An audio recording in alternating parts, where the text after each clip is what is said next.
एक मंत्री के पास 14 अर्दली हैं। पिछले 40 साल से कई सारे हमारे ऐसे नेता हैं जो पद पे हैं और बोलते हैं कि हमको सड़क पर बैठे हुए लोग, सोए हुए लोग तकलीफ दे रहे हैं। तो भैया आप 40 साल से एमएलसी रहे और आप 5-5 को 6-6 को मकान को कब्जा किए रहे कि मैं पूर्व मंत्री हूँ, पूर्व मुख्यमंत्री हूँ और जनता सड़क पे सो रही है। मनीष कश्यप को क्या हो रहा है? मनीष कश्यप देखिए अंदर है, कहाँ लोकतंत्र है जिंदा, बताइए। दवा और दारू से आता था, दवा तो चालू है, दारू हमारे यहाँ बैन है। तो दारू जब बैन है तो इसकी तो बहुत बड़ा रेवेन्यू हमारे स्टेट में जो आ रहा था वो तो अभी नहीं आ रहा है। अभी दारू का बिक्री उतना ही हो रहा है, लेकिन ये रेवेन्यू दूसरे प्रदेश और दूसरे देशों में जा रहा है। अरे ये तो सरकारी विद्यालय के शिक्षकों से पूछिए। आप यहाँ से खोजिए, आप हनुमान चक से लेके आप संपत चक चल जाइए, आप रहमत चक से लेके चकिए चल जाइए, सासाराम नीतीश जी के क्षेत्र में चल जाइए। अगर 5 प्रिंसिपल को खड़ा कर दीजिए तो मैं गारंटी देता हूँ, क्या 50 को मैं अकेला उन लोगों को संविधान पढ़ा दूंगा। मैनुअल क्या है? एक प्रिंसिपल साहब से बोले कि प्रिंसिपल साहब आप मिस्ट्रेस का स्पेलिंग बता दीजिए, मिनट्स लिखने नहीं उनको आता है। ब्रह्मोस मिसाइल जिसको दुनिया का कोई रडार छू नहीं सकता है, देख नहीं सकता है, जिससे चीन, अमेरिका, ताइवान और कोरिया डरता है, किम जोंग डरता है, तेजस बनाने वाला मानस बिहारी वर्मा मर गए कोरोना काल में लहरियासराय में। और नीतीश जी की सरकार, भाजपा के सांसद हैं गोपाल जी, भाजपा के विधायक है घनश्याम ठाकुर, वहां के डीएम, उन लोगों ने उन्हें राजकीय सम्मान नहीं दिया और इनके लिए 2 मिनट का मौन रखा गया। कहां पर? नासा में। क्या कह रहे हैं? एनिमल राइट्स पे काम कर रहे हैं, ह्यूमन राइट्स पे काम कर रहे हैं, इतने एनिमल्स मारे जा रहे हैं। आज बोल रहे हैं लोग कि तलवार नहीं बिकनी चाहिए, सोनपुर में तलवार बिकने से रोक दिया गया। और इसी आपके हमारे पीछे जो है वहाँ तलवार भी बिक रहा है, लाठी भी बिक रहा है। तो ये क्या चीज है? बिहार पुलिस का वैकेंसी निकाला, सचिवालय का निकाला, आप देखते हैं कि आप लिस्ट में चेंजिंग कर देते हैं। डीजीपी अभी बनना था, किसको बन गए कोई और। आप मनोज नाथ याद होगा, मनोज नाथ जी से 13 रैंक नीचे आशीष कुमार सिन्हा थे, उनको बना दिया गया। इनका सृजन घोटाला छोड़िए, आप सोचिए कि ये जो हमारा बना है आपका म्यूजियम, एक म्यूजियम से दूसरे म्यूजियम के बीच में सुरंग का क्या हो सकता है? उसकी कीमत है 600 करोड़ रुपया। उस 600 करोड़ रुपये सीवरेज बन सकता है पटना के अंदर, जो पानी की समस्या होती है। यानी कि आपका हर बार पानी बढ़ा नहीं कि कंकड़ बाग डूब गया। अम्बेडकर जी का प्रोग्राम था, उसमें भी जो है लोग तलवार और लाठी लेकर निकले। बताइए अम्बेडकर जी का इससे क्या संबंध? वो कलम चलाते थे, विद्वान व्यक्ति थे। आज हम एक बात बोलते हैं कि हमारे युवा पत्रकारों के लिए इतना बढ़िया नियम बनाया गया है, इसको लागू अभी झारखंड ने कर दिया कि कोई भी पत्रकार होगा जो रजिस्टर्ड होगा उसको हम पेंशन देंगे। बिहार में क्यों नहीं लागू हो रहा है? प्रोटेक्शन क्यों नहीं दिया जा रहा है हमारे युवा पत्रकारों को? आज रमजान है, आज कहा गया, लोग जो बोलते हैं कि भैया हम एनिमल राइट्स पे काम कर रहे हैं, ह्यूमन राइट्स पे काम कर रहे हैं, इतने एनिमल्स मारे जा रहे हैं। आज बोल रहे हैं लोग कि तलवार नहीं बिकनी चाहिए, सोनपुर में तलवार बिकने से रोक दिया गया। और इसी आपके हमारे पीछे जो है वहाँ तलवार भी बिक रहा है, लाठी भी बिक रहा है। तो ये क्या चीज है? क्या होना चाहिए? नहीं, क्या होना चाहिए आप ही बताइए ना। जब आप हम पे लगा दिए कि हम हथियार लेके नहीं आएंगे और सामने वाला हथियार लेके जा रहा है। अभी जुलूस निकला रमजान का, उसमें खुले लोगों ने तो आग्रह किया कि चाहे वो हिंदू का यात्रा हो चाहे मुसलमानों का यात्रा हो, किसी में किसी में शोभा यात्रा में प्रतिबंध लगा दिया गया। शोभा यात्रा में फुलवारी और आपके अम्बेडकर जी का प्रोग्राम था, उसमें भी जो है लोग तलवार और लाठी लेकर निकले। बताइए अम्बेडकर जी का इससे क्या संबंध? वो कलम चलाते थे, विद्वान व्यक्ति थे। आज हम एक बात बोलते हैं कि हमारे युवा पत्रकारों के लिए इतना बढ़िया नियम बनाया गया है, इसको लागू अभी झारखंड ने कर दिया कि कोई भी पत्रकार होगा जो रजिस्टर्ड होगा उसको हम पेंशन देंगे। बिहार में क्यों नहीं लागू हो रहा है? प्रोटेक्शन क्यों नहीं दिया जा रहा है हमारे युवा पत्रकारों को? ऑलरेडी यहाँ फंड की कमी है ना, कमी है। आती है साहब, सबसे बड़ी बात कि किसी भी स्टेट की सबसे बड़ी जो उसका रेवेन्यू होता है वो कहाँ से आता है? ये केंद्रीय कानून है सर, ये केंद्रीय कानून है। कैसी बात आप कर रहे हैं? केंद्रीय कानून बनाया, रेवेन्यू की बात कर रहा हूँ। युवा पत्रकार काम कर रहा है दिन भर, ये युवा काम कर रहा है, ये पत्रकार नहीं है। ये जिंदा है तो हम जिंदा हैं। डॉक्टर राजेंद्र प्रसाद ने कहा था, गांव की भाषा में कहा जाता है कि किसी भी स्टेट की रेवेन्यू जहाँ इंडस्ट्री नहीं है, अभी तो जीएसटी के बाद इंडस्ट्री की बात नहीं है, जहाँ सबसे ज्यादा बिकेगा वहाँ बेनिफिट होगा, तो ऑलरेडी नहीं, वो मैं ये नहीं कह रहा हूँ कि आप क्यों नहीं दे रहे हैं, मैं ये कह रहा हूँ कि स्टेट की रिवेन्यू जो आना चाहिए वो तो आ नहीं रहा है। दवा और दारू से आता था, दवा तो चालू है, दारू हमारे यहाँ बैन है। तो दारू जब बैन है तो इसकी तो बहुत बड़ा रेवेन्यू हमारे स्टेट में जो आ रहा था वो तो अभी नहीं आ रहा है। अभी दारू का बिक्री उतना ही हो रहा है, लेकिन ये रेवेन्यू दूसरे प्रदेश और दूसरे देशों में जा रहा है। ये तो समूचा बिहार की जनता देख रहा है, इसके ऊपर हम कुछ नहीं कहेंगे। 4 दिन पहले सर बालू माफियाओं ने हमारे, माइनिंग इंस्पेक्टर जो कि महिला, मैं नाम बता रहा हूँ, माइनिंग विभाग के बड़े बड़े पदाधिकारियों को मारा गया। और ये पटना में है। एसएसपी साहब कहाँ हैं? राजीव मिश्रा को बुलाया जाए। मैं कई पदाधिकारियों को बोलूंगा एप्लीकेशन लिखने का तो नहीं लिख पाएंगे, पत्रकारों से लिखवाते हैं।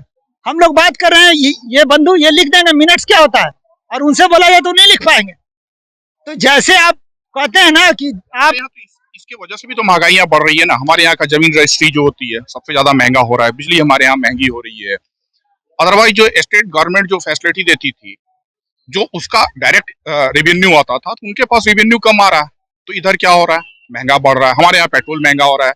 बिहार में बिहार से बाहर जाइए, अभी यूपी में जाइए तो अंडर 100 है पेट्रोल की रेट, हमारे यहाँ 100+ है। तो ये जो 8-10 रुपए का डिफरेंस आ रहा है, क्यों आ रहा है? ये स्टेट गवर्नमेंट की मजबूरी है। सब उसके पास भी रेवेन्यू नहीं आ रहा है ना, रेवेन्यू आए तभी तो। ये रेवेन्यू आए कहाँ से और कहाँ से आए? रेवेन्यू की बात करते हैं सर, अभी एक मंत्री के पास 14 अर्दली हैं।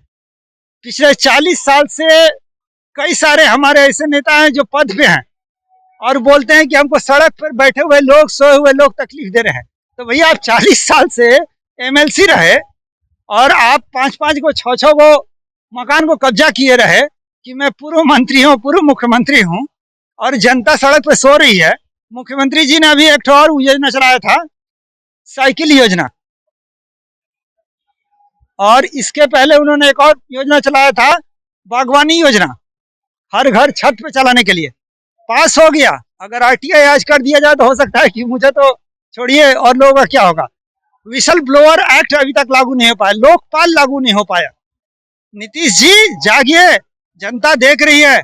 ऐसा नहीं है आज आप बोल रहे हैं कि हम जिसके खिलाफ नहीं बोल रहे हैं, हम आपका बुराई नहीं कर रहे हैं, लेकिन कम से कम 2-3 चीजें, एक तो महिलाओं के लिए जो आपका जो भी रूल्स है उसको आप लागू कीजिए, पत्रकारों को कम से कम दीजिए, और विसल ब्लोअर्स जो हैं, जो बोलने वाले लोग हैं, आज यहाँ पर जितने भी सरकार का जितना भी पानी टंकी है, कोई सफाई नहीं होता है। आरा में था, आरा में आर्सेनिक की मात्रा है।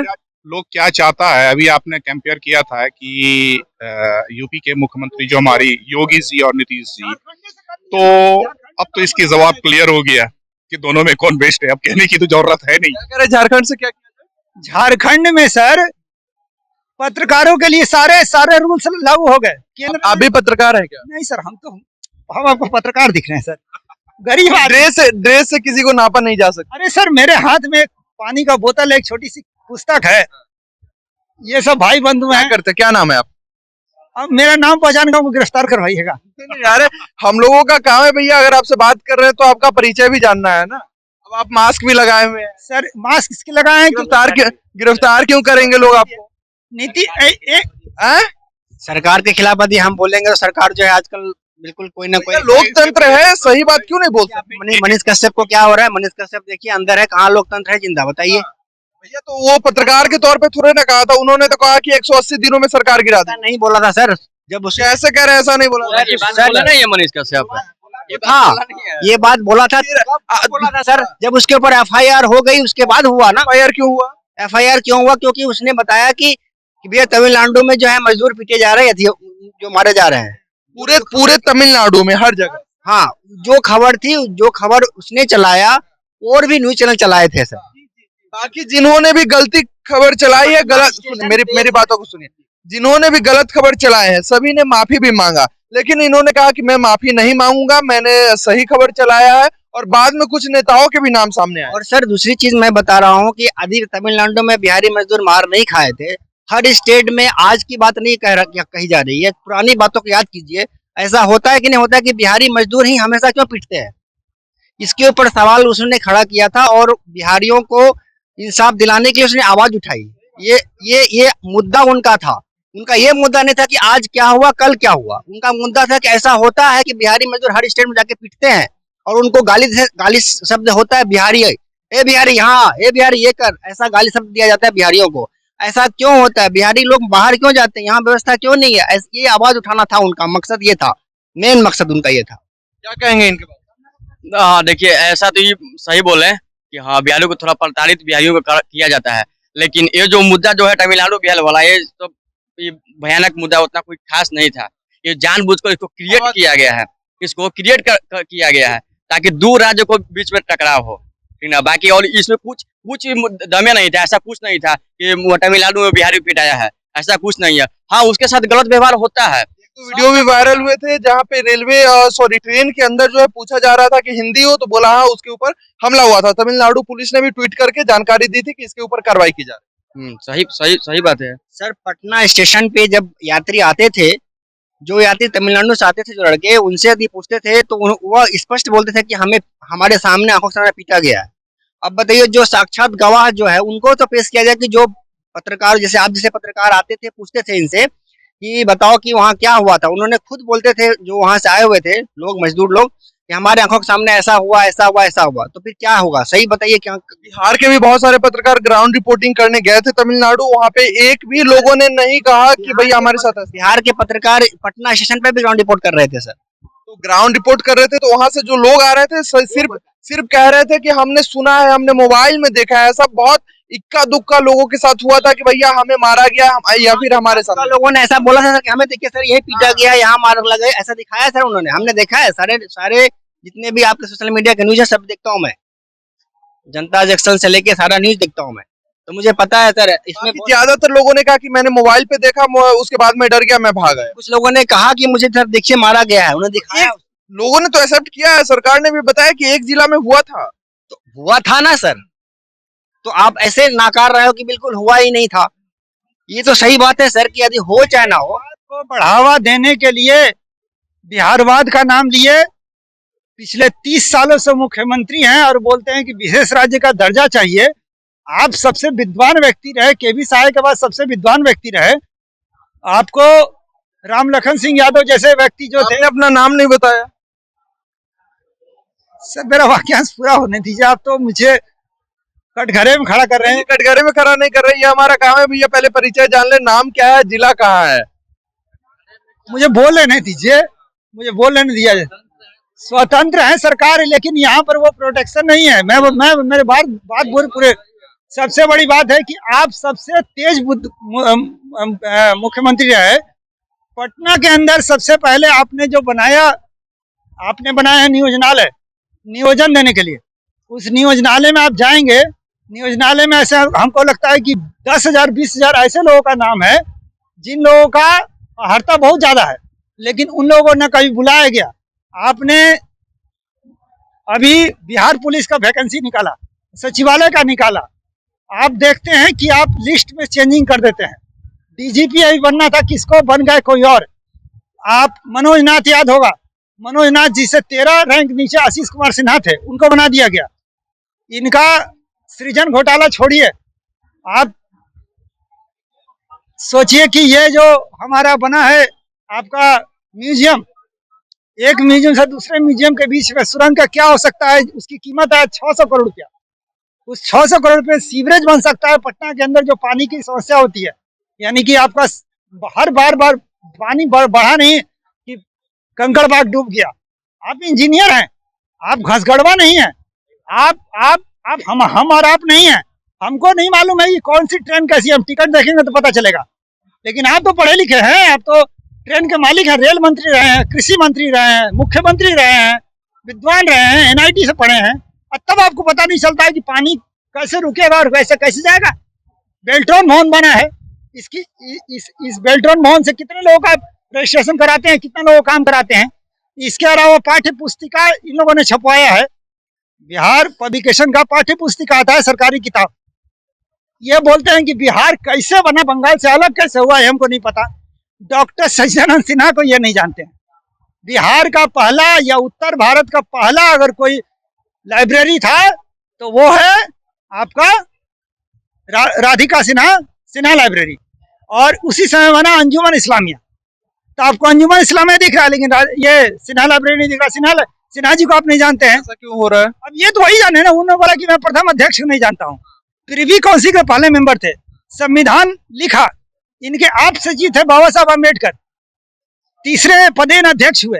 अम्बेडकर साहब ने इतने अच्छा कानून दिया कि हमारे जो पिछड़े वर्ग के लोग हैं जिन पर सामंतवाद होता है कि आपको पानी नहीं पीने दिया जाएगा, रंग भेद किया जाएगा, है ना भैया, तो उसके खिलाफ आप लामबंद हुई है। तो शिक्षित होने के लिए इन्होंने क्या किया, इन्होंने आज स्कूल्स में जितने भी टीचर्स हैं वो लोग क्या चला रहे हैं, शिक्षक एसोसिएशन। हमला किस पे करते हैं, नीतीश जी पे, और नीतीश जी उनको क्या करते हैं, वेतन बहाली करते हैं।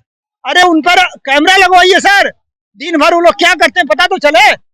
दिन भर बैठ के खैनी खाना और दलित शिक्षक दलितों का पैसा छीन रहे हैं। कौन खैनी खाता है दिन भर? अरे ये तो सरकारी विद्यालय के शिक्षकों से पूछिए। आप यहाँ से कोई आप हनुमान चक से लेके आप संपत चक चल जाइए, आप रहमत चक से लेके चकिए चल जाइए, सासाराम नीतीश जी के क्षेत्र में चल जाइए। अगर 5 प्रिंसिपल को खड़ा कर दीजिए तो मैं गारंटी देता हूँ, क्या 50 को मैं अकेला उन लोगों को संविधान पढ़ा दूंगा। मैनुअल क्या है, एक प्रिंसिपल साहब से बोले कि प्रिंसिपल साहब आप मिस्ट्रेस का स्पेलिंग बता दीजिए, मिनट्स लिखने नहीं है उनको आता है। ये तो इक्का दुक्का हर जगह होते हैं। 1 लाख वेतन मिल रहा है, हमको नहीं लगता यहाँ कोई, यहाँ मेरे भाई हैं, ये मेहनत का पैसा से ये अपना हैंडसेट खरीदते होंगे, ये घर जाते होंगे खुद कपड़े धोते होंगे। मेरे पत्रकार बंधु जो हैं भी वो स्वयं काम करते होंगे। जब जनता काम कर रही है तो तुम्हें क्या दिक्कत है भैया? आपको कम से कम इतना तो लाज आना चाहिए ना कि स्कूल में कैमरे लगवाइए, थाने में कैमरे लगवाइए, थाना में कैमरा नहीं है, हैं? क्यों कैमरे लगने चाहिए? ये तो केंद्र का क्या कह रहे हैं? शिक्षा को सुधारने का मेरे ख्याल से एक ही तरीका है, नहीं तरीका तो हर चीज का है। हमारे जितने भी सरकारी कर्मचारी हैं, चाहे वो हमारे डिस्ट्रिक्ट मजिस्ट्रेट हो, हमारे एसपी साहब हो, या वहां उनके प्यून हो, ये सारे लोगों के बच्चे उसी सरकारी स्कूल में पढ़ेगा जो उनके निकट में है। तो शायद ये लोग बेशक वहां शिक्षा पर ध्यान देंगे। हम गरीबों का बच्चा या हम लोग या जो प्राइवेट सेक्टर में वो लोग तो जाएगा ही जाएगा, लेकिन ये कंपलसरी कर दे कि सभी सरकारी कर्मचारी के बच्चे जो है सरकारी स्कूल में। साथ में हमारे सारे स्टेट के एमपी और एमएलए, मंत्री, जनप्रतिनिधि, जितने भी हमारे जनप्रतिनिधित्व हैं, वो सारे लोगों के बच्चे को सरकारी स्कूल में ही पढ़ना अनिवार्य होगा। ये बॉन्ड भर के वो नॉमिनेशन करें। और प्लस जितने सरकारी कर्मचारी हैं, ये सारे लोग अगर सरकारी स्कूल में इनके बच्चे पढ़ने लगेंगे तो डेफिनेटली है कि हमारी शिक्षा व्यवस्था अपने आप। क्या कह रहे हैं? कुछ न कुछ सर सुधार होगी, कुछ ना कुछ ही होगा। कुछ न कुछ ही माना जाए, मगर शिक्षा के जब डीएम और एसपी और एमपी एमएलए के बच्चे पढ़ेंगे तो कुछ ना कुछ कैसे होगा? अब ये सर कैसे कह सकते हैं कि अभी जैसे बच्चे लोग पढ़ेंगे, डीएम एसपी विधायक सांसद चाह जाएंगे तो स्कूल में पढ़ाई नहीं होगी अच्छे? वो चाहेंगे तो सब कुछ होगी ना, मगर वो चाहेंगे तब तो सर ना। ब्रह्मोस मिसाइल बनाने वाला, ब्रह्मोस मिसाइल जिसको दुनिया का कोई रडार छू नहीं सकता है, देख नहीं सकता है, जिससे चीन, अमेरिका, ताइवान और कोरिया डरता है, किम जोंग डरता है, तेजस बनाने वाला मानस बिहारी वर्मा मर गए कोरोना काल में लहरियासराय में। और नीतीश जी की सरकार, भाजपा के सांसद हैं गोपाल जी, भाजपा के विधायक है घनश्याम ठाकुर, वहां के डीएम, उन लोगों ने उन्हें राजकीय सम्मान नहीं दिया और इनके लिए 2 मिनट का मौन रखा गया। कहां पर? नासा में। क्या कह रहे हैं?